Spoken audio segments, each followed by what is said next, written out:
Hola, buen día, jóvenes. Este día vamos a ver la guía número 1 del laboratorio que consiste en diagramas UML. Pero para eso, primeramente, necesitamos tener conocimientos previos sobre la programación orientada a objetos. Entonces, vamos a hacer un breve recordatorio, ¿verdad?, de todo lo que han visto ustedes durante la semana. Vamos a comenzar entonces con la introducción a la programación orientada a objetos. Vamos a recordar que el ciclo anterior estuvimos trabajando con programación estructurada, la cual nos sirvió mucho para poder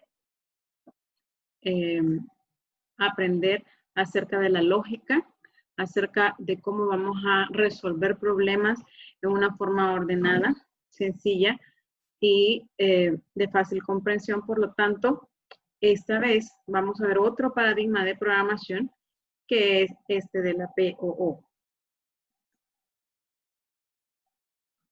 La POO es la forma de programar basada en las características de las cosas. Esto quiere decir de que vamos a considerar a todas las cosas de nuestra realidad como un objeto.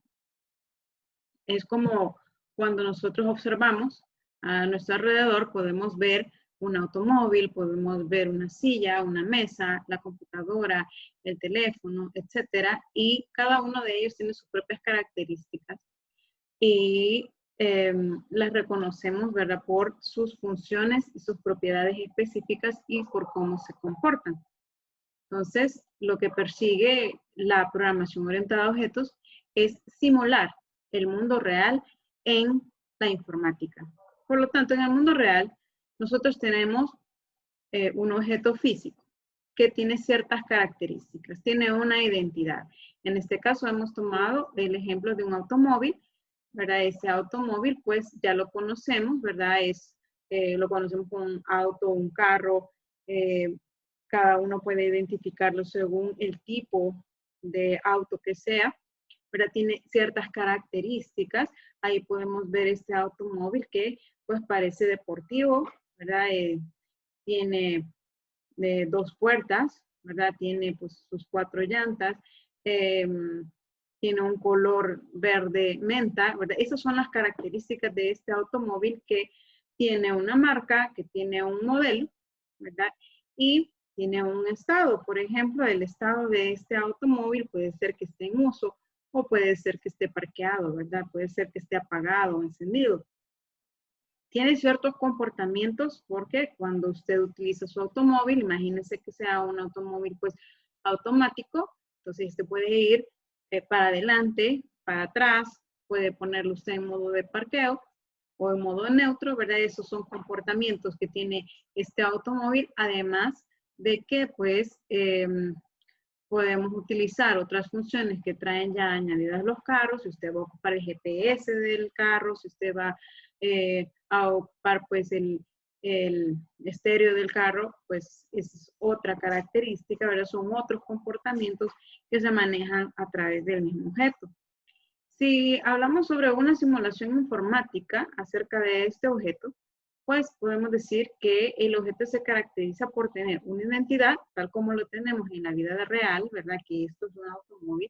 También vamos a identificar los objetos en la informática que tendría una identidad, o sea, un nombre, ¿verdad? Nosotros podemos dar un nombre a cada uno de los objetos que representamos. Podemos dar datos que corresponden a las características de esa identidad y entonces acá nos podemos referir que esos datos es lo que va a contener todo aquello que estuvimos hablando, que dijimos las características como el color, la cantidad de llantas, la cantidad de puertas, si tiene GPS, etcétera, ¿verdad? Esos son los datos correspondientes a un automóvil y los procedimientos que se pueden realizar con ese automóvil, ¿verdad? Esto es lo que estábamos hablando también, que si puede ir para atrás, para adelante, si puede parquearse, etcétera. Esos son procedimientos y los procedimientos no son más que los métodos que usted ya los puede programar. Recuerda que en programación 1, perdón, en introducción a la informática, estuvimos viendo cómo se hacen métodos, pues entonces es muy parecido, ¿verdad? Son métodos también que nosotros pues los podemos manejar a través de un objeto, ¿verdad? Y este objeto pues pertenece a una clase específica.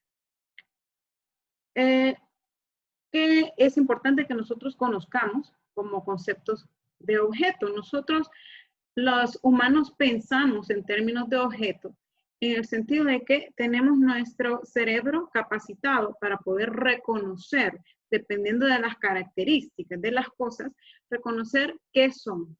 Por ejemplo, si usted ve a un animal, si usted ve este tigre que tenemos acá, bueno, obviamente usted se va a dar cuenta que es un tigre, no es un león, no es un gato.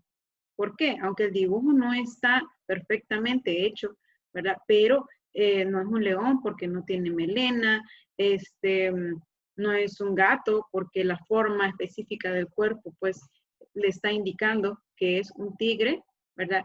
Esta persona que tenemos aquí, pues, según nuestro conocimiento, nuestro cerebro nos dice que es una persona de sexo masculino, ¿verdad? Que es un hombre por la forma de vestirse.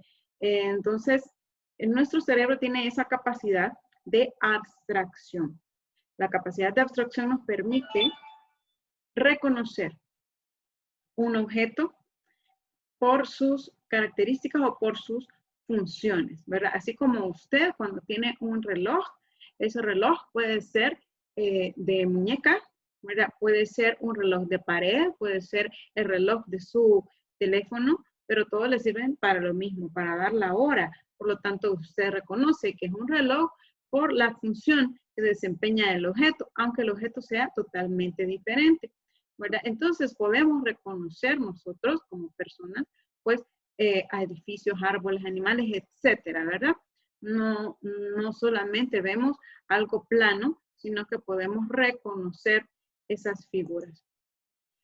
¿Qué comprendemos como un objeto en informática? Pues acá nos vamos a referir a todo lo que podamos visualizar, por ejemplo, en las pantallas, a todas las estructuras de datos que conocemos, ¿verdad? O que podemos realizar. Aquí tenemos ciertos ejemplos en la pantalla. Tenemos una ventana, esta que se llama persona. Aquí pues tenemos esta ventana específica. De esta forma vamos a aprender a programar en este ciclo, en que podamos utilizar ventanas y objetos en los cuales podamos mostrar, ¿verdad? Una interfaz al usuario mucho más amigable que la que ya hemos estado utilizando en el ciclo anterior, en el cual solamente ocupábamos la consola, pero ahora pues vamos a poder mostrarle algo más bonito, ¿verdad? Para que pues, usted se sienta orgulloso de la programación que realiza. Entonces acá tenemos, esta ventana es un objeto en sí misma. Cada uno de estos cajas de texto que tenemos acá,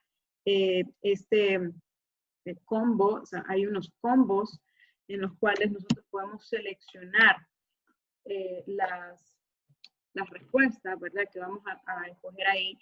Esos también son objetos. Si tenemos algún calendario, si tenemos botones, acá tenemos botones en esta interfaz, cada uno de ellos es un objeto. Si estamos hablando de teléfonos celulares, cuando nosotros vemos pues esas cajas de texto en las pantallas, pues cada una de esas es un objeto, o cada uno de esos símbolos en los cuales uno pone un chequecito, ¿verdad? Es un objeto.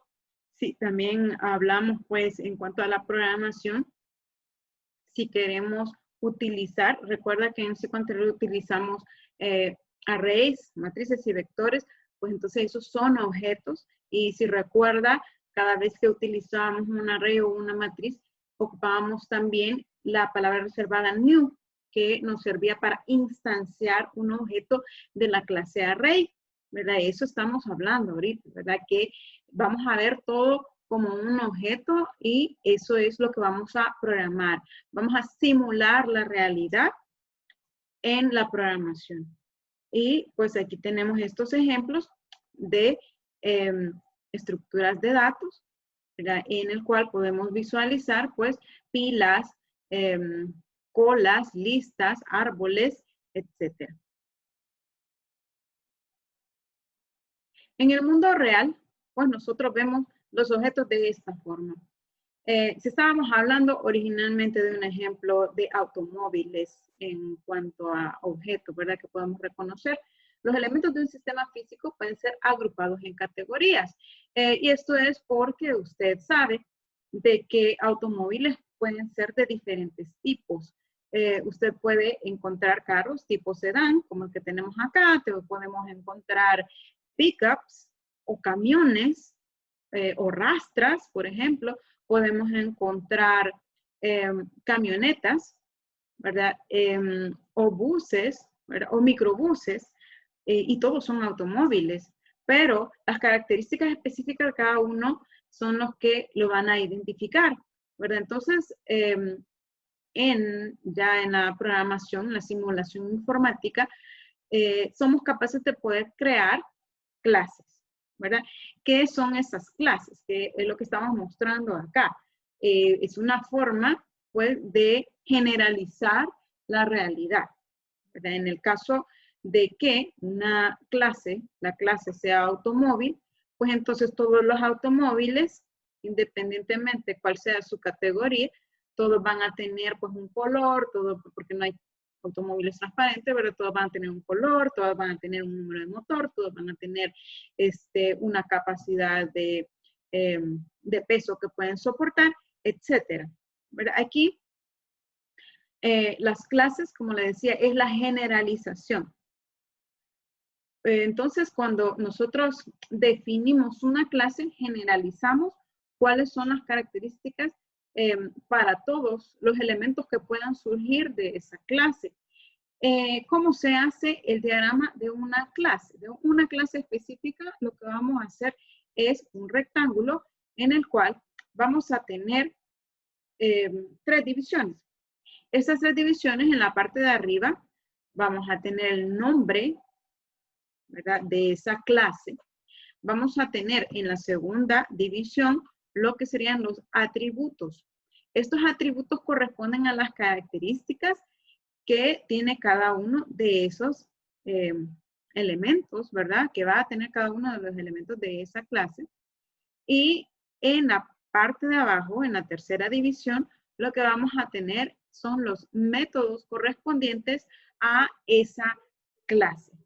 Bien, acá tenemos en este ejemplo una clase llamada automóvil, porque ese es el ejemplo que hemos estado viendo, ¿verdad? Y luego en los atributos o las características, tenemos el color. Aquí usted puede seguir agregando todos los atributos que considere necesarios, ¿verdad? La placa, el motor, etcétera, el número de puertas, etcétera. Y acá en la parte de los métodos, vamos a poner también todos los que sean necesarios para que nuestra clase funcione. Funcione tal como sería en la realidad, ¿verdad? Cuando nosotros tenemos creada una clase, entonces ya podemos instanciar un objeto. ¿Qué significa instanciar un objeto? ¿Se acuerda? Esto lo veíamos en Introducción a la Informática cuando instanciábamos vectores y matrices. Cada vez que usted utiliza el new, está instanciando un objeto. Entonces, eso significa instanciar, ¿verdad? Creamos una clase que se llama automóvil y luego, si queremos definir cada uno de estos automóviles que tenemos acá en nuestras imágenes, pues entonces vamos a instanciar 3 objetos, ¿verdad? Uno para el automóvil, pues doradito, que es tipo sedán, otro para el pickup, que es rojo y que es un automóvil de carga, y otro que es para esta camioneta, que es tipo familiar y tiene sus propias características. Entonces, habría que instanciar uno de esa clase para cada uno de los elementos que tengamos que utilizar. Bien, aquí tenemos el ejemplo, digamos, de esa clase en la cual nosotros podemos agregar todas las características que usted quiera o necesite tener en ese tipo de datos. Una clase es un tipo de datos nuevo que usted está creando, ¿verdad? Entonces usted puede decir, esta clase de automóvil va a tener estos atributos. Número de placa, marca, modelo, estado, motor, color, luces, velocidad, peso. Puede ponerle todos los que quiera. Puede poner más. Claro, cada uno de estos atributos va a tener un tipo de dato asociado. ¿Sí? Usted le va a poner, ¿verdad? Si es string, si es entero, si es real. Eso ya usted lo conoce, cómo se debe hacer. Por eso fue muy importante, ¿verdad? Que usted lo aprendiera en la materia anterior. Ahorita ya estamos asumiendo que usted es un buen programador, un programador que puede ejecutar o puede resolver problemas de una manera lógica, ¿verdad? Entonces, esta clase tiene atributos, que son las características, y tiene sus propias operaciones. A ver, ¿qué operaciones serían necesarias para que funcione un automóvil? Bueno, pueden ser, ¿verdad? Operaciones poner en marcha, que sería encenderlo, ¿verdad? Pararlo, acelerar, frenar, pintar, pues si usted lo quiere pintar, ¿verdad? O si quiere también pintar, encender luces, apagar luces, etcétera, ¿verdad? Ahí podemos poner todas las operaciones que sean necesarias. Entonces, es mandatorio, ¿verdad? Que para una clase usted haga pues el listado de atributos y las operaciones correspondientes a esa clase. Esto garantiza que el conjunto de instancias de la clase automóvil dispondrá de estos atributos. ¿Qué significa? Que cada vez que usted genere o instancie un objeto de esta clase, ese objeto hereda todos los atributos y todas las operaciones. Claro, al objeto usted le va a poder poner datos, ¿sí? Entonces, la clase no tiene datos. La clase simplemente es una definición de qué es lo que va a contener y qué es lo que va a poder hacer. El objeto es específicamente el que tiene datos con el cual usted va a poder operar, ¿verdad? Entonces, cuando usted genere, instancie un automóvil, este automóvil va a tener estos campos que usted puede ir llenando con datos específicos. Entonces, necesitamos una placa, ahí está la placa, una marca, que es Ford, ¿verdad? Un modelo, que es Focus, etcétera, ¿verdad? Entonces, ahí tenemos, pues, que podemos darle, digamos, esos valores asociados y esta instanciación, o sea, este nuevo objeto que hemos creado, tiene la facultad de ejecutar las operaciones que ya tiene la clase. Esto se llama herencia, ¿verdad? Ahí todo lo que pueda hacer la clase lo puede hacer el objeto. Ejemplo, vamos a ver cómo vamos a generar un nuevo diagrama de clases. Como la guía de este día es acerca de UML. UML es el lenguaje unificado de modelado que sirve para que nosotros podamos diseñar nuestros programas orientados a objetos, ¿verdad? Nuestros sistemas que están en programación orientada a objetos. El UML nos va a permitir que podamos hacer diagramas de diferentes tipos. Por ejemplo, podemos hacer diagramas de casos de uso, diagramas de colaboración, diagramas de distribución, diagramas de clases, que son los que vamos a ver en este momento. Entonces, los diagramas de clase, en realidad, lo podemos generar también a través de el Visual Studio, ¿verdad? Pero ahorita estamos viendo una herramienta que nos permite diseñar, que nos permite hacer, digamos, el esquema de qué es lo que queremos, pero para ello primero tenemos que aprender cómo vamos a crear ese diagrama. Si nos dan un enunciado, veamos este enunciado que es un ejemplo de ventas a domicilio. Ahorita con el efecto de la pandemia, ¿verdad? Es importantísimo que todas las empresas tengan este servicio de ventas a domicilio. Entonces, dice que un vendedor, este es el enunciado, un vendedor vende un artículo efectuando su envío, el cual será recibido por su comprador en una fecha, dependiendo del monto y la fecha de pago efectuado. Esto quiere decir, ¿verdad? El vendedor le vendió el artículo al comprador, ¿verdad? Es un artículo determinado que tiene un precio. Bueno, eso usted lo conoce. Hay datos que no se los van a dar en el enunciado, ¿verdad? Pero usted, en su conocimiento, en su investigación también, cuando uno está desarrollando un sistema informático, tiene que hacer un análisis de la situación, tiene que investigar cuáles son los datos comprometidos y ver cómo se resuelve, ¿verdad? O cómo se hace un modelado de ese sistema de información de tal forma que abarque todos los datos que sean necesarios. Entonces acá, cuando tenemos el enunciado, lo que tenemos que identificar primeramente en ese enunciado, ¿verdad? Esto es para facilitarles un poco el hecho de qué es o cómo vamos a identificar las clases, cómo las vamos a diagramar, ¿verdad? ¿Cuál va a ser la relación entre ellas? Pues lo primero que hacemos es identificar los sustantivos en el enunciado, ¿verdad? Esas van a ser las posibles clases que vamos a tener. No todos los sustantivos necesariamente van a ser clases, porque eso va a depender de cuál sea el alcance del sistema que usted va a realizar. En este enunciado, he puesto acá el mismo enunciado, pero subrayando lo que serían los sustantivos, en el cual pues podemos ver, ¿verdad? Un vendedor vende un artículo, efectuando su envío. El envío es un sustantivo, ¿verdad? Se está refiriendo a algo específicamente. Estamos hablando de un comprador, que existe también, ¿verdad? Es una entidad que está ahí. En una fecha podría ser un sustantivo también. No lo he agregado porque en este momento, según lo que he captado de la idea, pues esto puede ser un dato, nada más, ¿verdad? Pero usted también tiene que analizar, ¿verdad? ¿Será una clase o será un dato? Ahí va a depender de qué tanto detalle usted le quiere dar a este diagrama de clases. Y luego dice que hay un monto y hay una fecha de pago.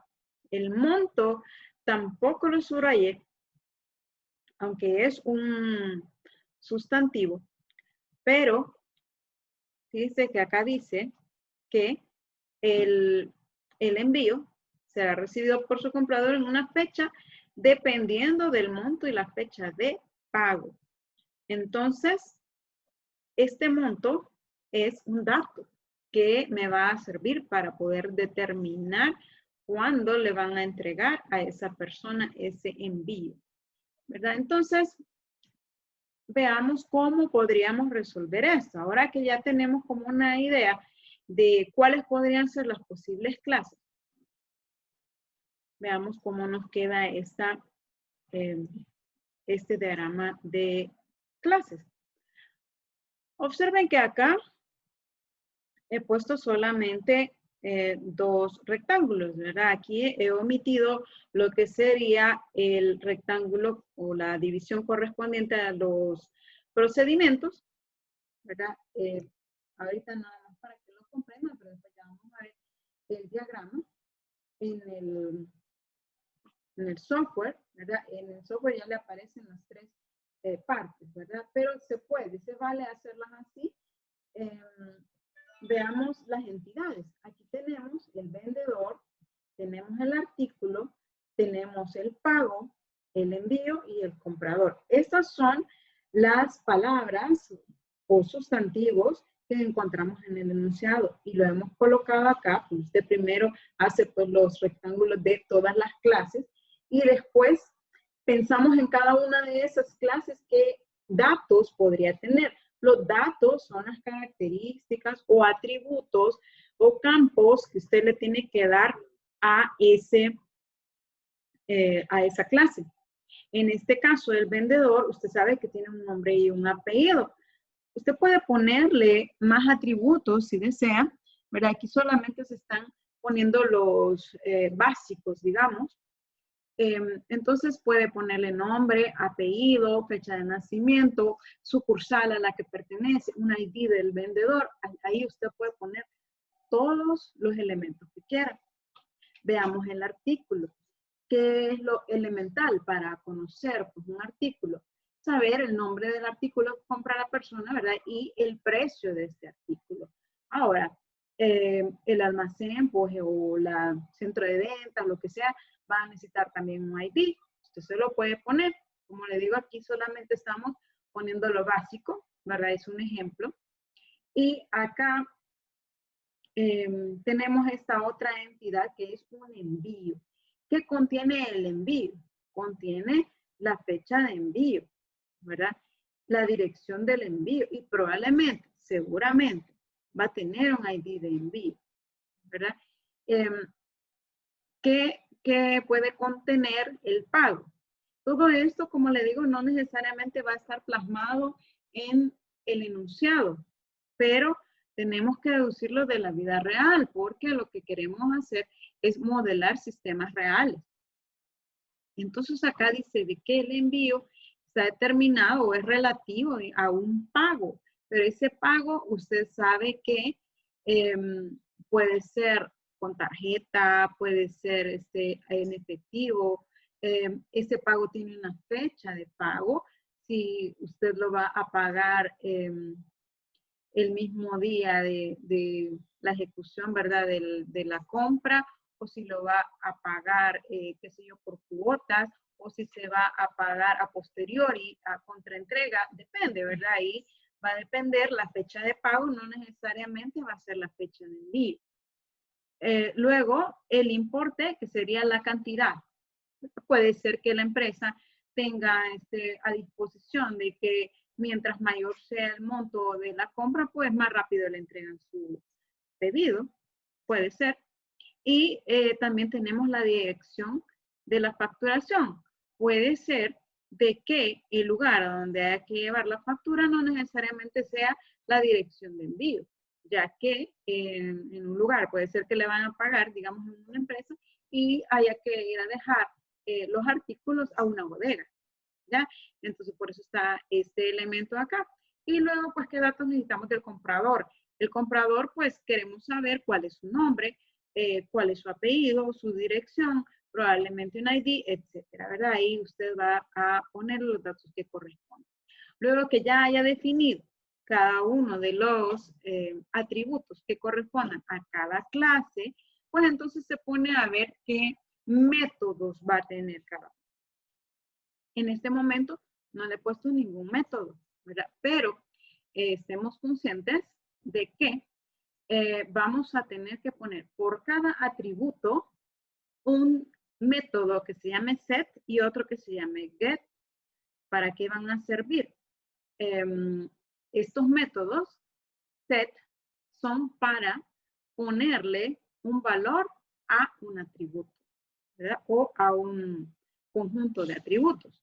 Entonces, usted puede hacer, por ejemplo, para esta clase vendedor, puede hacer un método que se llame set nombre y set apellido, ¿verdad? Esos van a servir para asignar un valor a esos atributos. Y podemos tener un método get. ¿Para qué va a servir el método get? Este va a servir para poder obtener la información o el dato específico de ese atributo o ese conjunto de atributos que usted defina en ese get. Entonces, acá, por ejemplo, podemos tener o vamos a tener un get nombre y un get apellido, que van a ser métodos que van a obtener el get nombre, va a obtener el nombre, el valor, y el get apellido va a obtener el apellido. Bien, eso va a ser para cada uno de los de las clases, ¿verdad? Usted pone los atributos y abajo va a poner los métodos correspondientes a esa clase. Media vez ya tenemos todos los métodos definidos, todos los atributos definidos, todas las clases definidas, pues entonces pasamos a lo que sería establecer las relaciones que existen entre cada una de esas clases. Pero esas relaciones, veamos acá en la presentación, esas relaciones probablemente ya nos las den en el enunciado, porque para ello vamos a identificar los verbos. Los verbos que aparezcan en el enunciado son posibles relaciones que existen entre las clases. Aquí lo he puesto en color amarillo. Dice que un vendedor vende. Un vendedor vende un artículo, ¿verdad? Efectuando, o sea, efectúa el envío. ¿Quién lo efectúa? El vendedor. Efectuando su envío, el cual será recibido. ¿Quién va a recibirlo? Será recibido por su comprador. El comprador recibe el envío en una fecha dependiendo, ¿verdad? Aquí depende del monto y la fecha de pago, ¿verdad? Está determinado, digamos, por el monto y la fecha de pago en el cual ha sido efectuado. Bien, entonces, esos verbos pueden servirme para poder nombrar las relaciones que existan entre una clase y otra. En este caso, el vendedor vende artículos, ¿sí? El artículo es enviado, ¿verdad? Un envío contiene artículos, ¿sí? Porque un envío va a decir qué artículos son los que va a enviar. No puede decir, ah, sí, aquí está el envío y no vamos a saber cuál es el artículo. Tenemos que saber cuál o cuáles y cuántos de cada uno. El envío es relativo a el pago, ¿verdad? Dependiendo del pago, pues así se va a efectuar ese envío. Y el comprador recibe el envío. Entonces, de la comprensión que nosotros tengamos de ese enunciado, pues vamos a establecer el nombre de la relación. El nombre de la relación, ¿sí? Ahora, hay otro elemento que también debemos de considerar para hacer un diagrama de clase que sería la cardinalidad. La cardinalidad se refiere a cuántos elementos corresponde de una clase en otra clase. Por ejemplo, ¿verdad? Acá, un vendedor puede hacer puede vender desde 0 hasta muchos artículos. Esta relación que tenemos acá, 0, punto, punto, asterisco, quiere decir desde 0 hasta muchos. Y un artículo puede ser vendido por 0 vendedores. Puede ser que ningún vendedor haya vendido ese artículo. O puede ser que muchos vendedores hayan vendido un artículo. Entonces, la relación acá es esta. Ahora, el vendedor puede efectuar 0 o muchos envíos, ¿verdad? Claro, pero un envío va a corresponder a un solo vendedor, ¿ya? O sea, tiene que asignársela a un solo vendedor por efectos de la ganancia, ¿verdad? ¿Y a quién se le va a asignar la ganancia? Al vendedor que hizo esa compra. Entonces, la cardinalidad del envío hacia el vendedor es una sola. Ahora, en cuanto a la clase de envío y a la clase pago, a un solo envío le corresponde un solo pago. ¿Ya? Ahora, este pago, ¿verdad? Va a estar identificado acá. Ahí depende de los campos que usted pueda tener. Ahí va a indicar cómo va a ser ese pago, ¿verdad?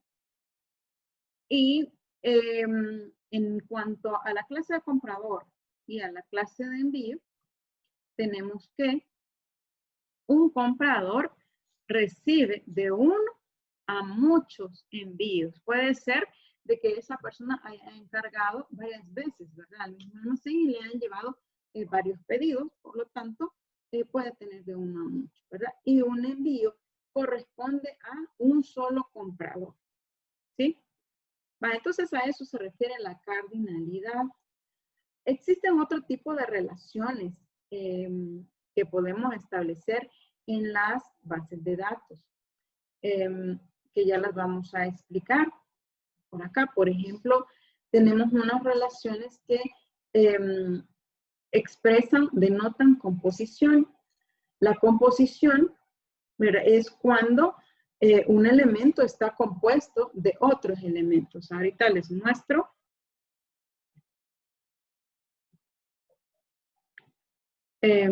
Por ejemplo, cuando estamos hablando, tenemos el símbolo de agregación, que es cuando este rombo está blanquito o vacío, ¿verdad? Esto pues es una agregación que no implica que el elemento sea parte de, pero cuando estamos hablando de una composición con el rombo rellenito, ¿verdad? En negrito, eso quiere decir que eso es parte del almacén. Por ejemplo, en este caso, tenemos un diagrama de clases en el cual tenemos una clase almacén, una clase cuentas y una clase cliente. Bien, el almacén está compuesto por clientes. Esa es la forma en que se lee esta relación. Cuando tenemos este símbolo, ¿verdad? En negrito, es una composición. El almacén está compuesto por cuentas. ¿Habrá algún almacén que no tenga cuentas? Todos los almacenes, todos los negocios tienen cuentas, ¿verdad? Tienen cuentas, por lo tanto, están compuestos por, ¿verdad? Es una relación obligatoria. Ahora, el almacén tiene acá un símbolo de agregación que es el cliente. Ahora, el almacén no está compuesto por sus clientes. Sí, depende de ellos. Depende de ellos porque si no tiene clientes, pues quiebra. Pero no está compuesto por esos clientes porque probablemente este mes lleguen al almacén ciertos clientes y el otro mes ya no lleguen los mismos clientes, pueden llegar otros clientes.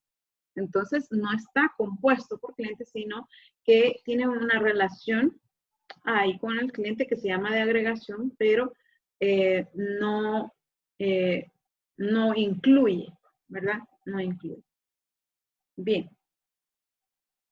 Hay otros elementos que también es importante que los conozcamos, ¿verdad? Todo esto ya ustedes los tienen que revisar pues en las clases teóricas, pero sí es importante que sepamos, por ejemplo, estas nomenclaturas, que eso es lo que vamos a aprender a utilizar ahí en el software del Draw.io. Por ejemplo, que cuándo va a ser privado, cuándo va a ser público o cuándo va a ser protegido un miembro, ¿verdad? Un atributo o un método. Se recomienda que los atributos usted los deje como privados. Privados siempre, así lo vamos a dejar en toda la materia. Privado indica que el atributo solo será accesible desde dentro de la clase, solo sus miembros lo pueden utilizar. Es decir, no hay un acceso directo a los datos. ¿Sí? Eso significa, ¿verdad? Y los métodos, eso sí, se recomienda, y así lo vamos a hacer durante esta asignatura, que los métodos sean públicos. Esto indica que el método será visible tanto dentro como fuera de la clase, es decir, accesible desde todos lados. Media vez se ponga el nombre del método, puede accederse a ese dato. Bien. Con esto, entonces, terminamos lo que sería la teoría de la programación orientada a objetos. Ahora, pues es necesario que vayamos a nuestra guía a ver el software que vamos a utilizar es Draw.io, que es una herramienta gratuita, ¿verdad? Que usted puede loguearse con su correo de Gmail y le va a permitir que usted pueda almacenar o guardar los diagramas que ha elaborado en el Drive o guardarlos en un dispositivo aparte. Entonces, para eso, vamos a ver ese software, que lo tenemos por acá, el software. Vamos a visualizarlo. Y aquí tenemos, ¿verdad? Podemos crear un nuevo diagrama o podemos abrir uno ya existente. Para, pues, reducir el tiempo acá de la explicación, yo voy a abrir uno que ya tenía, pues, elaborado, ¿verdad? Entonces, usted lo que tiene que dibujar primeramente, pues, son las clases. Para eso las vamos a ir haciendo una por una las clases. le va a ir agregando a cada una de esas clases los atributos y luego los métodos correspondientes. Es el mismo diagrama que teníamos allá, ¿verdad? Pero aquí, pues, cuando usted agarra una de las de los diagramas, ¿verdad? De clases, pues vamos a escoger el UML. Y ahí, pues, me va a mostrar todos los elementos que podríamos adicionar. Pues aquí yo adelanté poniendo esto, pero no he terminado, ¿verdad? Entonces usted agarra una clase y la coloca en su pizarra que tiene ahí, tiene su nombre de la clase al que le va a poner, este es el comprador. Y acá tiene usted la parte de los campos, ¿verdad? Si quiere agregar más campos, pues solamente le da en la flechita y ahí le va agregando más campos o le da Enter al finalizar esto. Y entonces aquí podemos cambiarle y decirle de que nuestro campo que queremos acá o nuestro atributo va a ser nombre y pues que el tipo de datos que vamos a tener va a ser de tipo string. ¿Sí? Y ahí pues le puede agregar en el otro, ¿verdad? Que sería el apellido.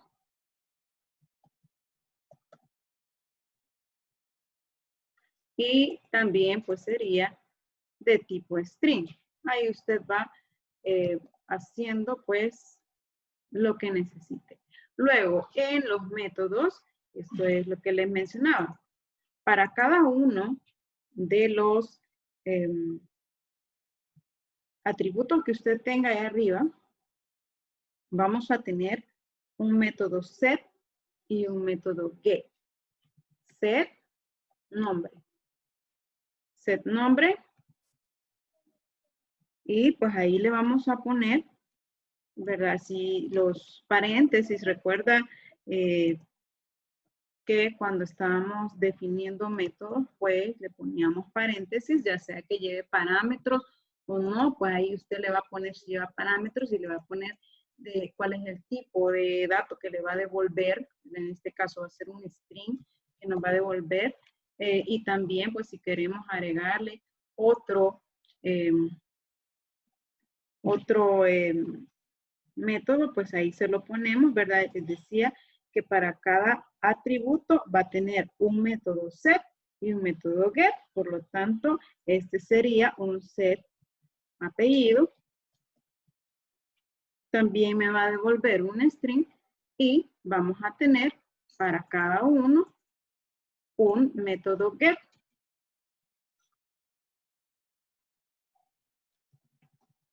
Get apellido y vamos a tener un get nombre.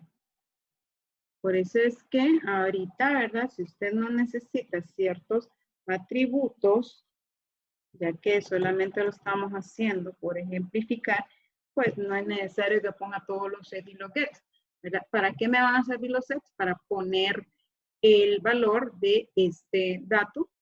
En este caso, el set nombre me va a servir para poder asignar el nombre. El set apellido me va a servir para poder asignar el apellido.